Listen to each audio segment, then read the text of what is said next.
राज्य का सम्राट होने का क्या लाभ, जहां मैं हर दिन एक कठपुतली की तरह नचाया जाऊं।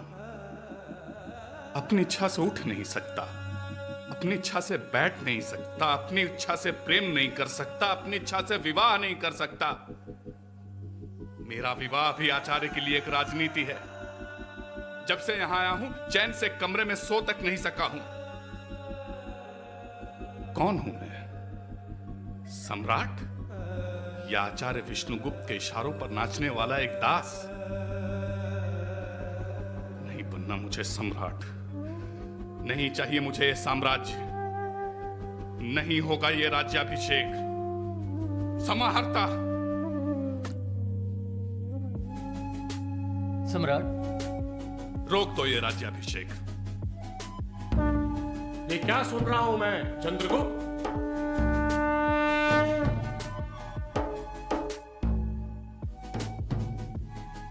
आपने ठीक ही सुना है आचार्य, नहीं बनना मुझे मगध का सम्राट। क्यों? जब से यहां आया हूं, अपनी इच्छा से सांस तक नहीं ले सका हूं। आपने मुझे एक महान स्वप्न दिया था, चक्रवर्ती सम्राट का स्वप्न, एक महान साम्राज्य का स्वप्न। परंतु यहां आने के बाद पता चला कि आचार्य विष्णुगुप्त के लिए सम्राट एक वेतन लेने वाले नौकर से बढ़कर कुछ नहीं। तूने ठीक ही समझा है चंद्रगुप्त। मेरे लिए सम्राट समाज के नौकर से बढ़कर कुछ नहीं। तो रखें अपना साम्राज्य, नहीं बनना मुझे सम्राट, यदि यही सुख है सम्राट होने का। चंद्रगुप्त, तुझे सुखी होना है? क्या सम्राटों को सुखी नहीं होना चाहिए? मूर्ख! जब तक तेरे साम्राज्य में एक भी व्यक्ति भूखा है, तो क्या तू सुखी हो पाएगा? सुख शिक्षक और सम्राटों के भाग्य में नहीं होता। भूल गया तू चंद्रगुप्त, मैंने तुझे साम्राज्य देने का वचन दिया था, सुख देने का नहीं। भूल गया तू कि प्रजा के हित में ही राजा का हित है। भूल गया तू कि प्रजा के सुख में ही राजा का सुख है। सुख चाहता है तो पहले अपनी प्रजा को सुखी बना। तूने साम्राज्य अर्जित किया है, सुख अर्जित करने का मार्ग भी तेरे लिए खुला है।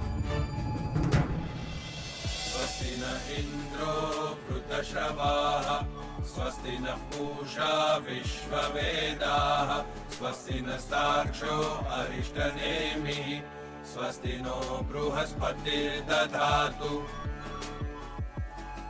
चंद्रगुप्त, ये राष्ट्र तुम्हें सौंपा जाता है। तुम इसके संचालक, नियामक और उत्तरदायित्व के दृढ़ वाहन करता हो।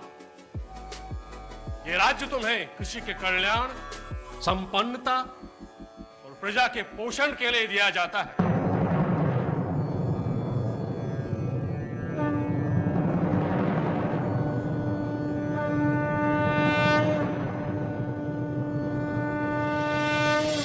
अपने महान गुरु के महान शिष्य चंद्रगुप्त ने अर्थ का ऐसा पाठ पढ़ा कि अपने जीवन के अंत काल में 40 दिन तक अन्न ग्रहण नहीं किया। क्यों? क्योंकि अपने जीवन के अंत समय में चंद्रगुप्त के राज्य में भीषण अकाल के कारण लोगों के पास अन्न नहीं था। महान गुरु, महान शिष्य, महान आदर्श।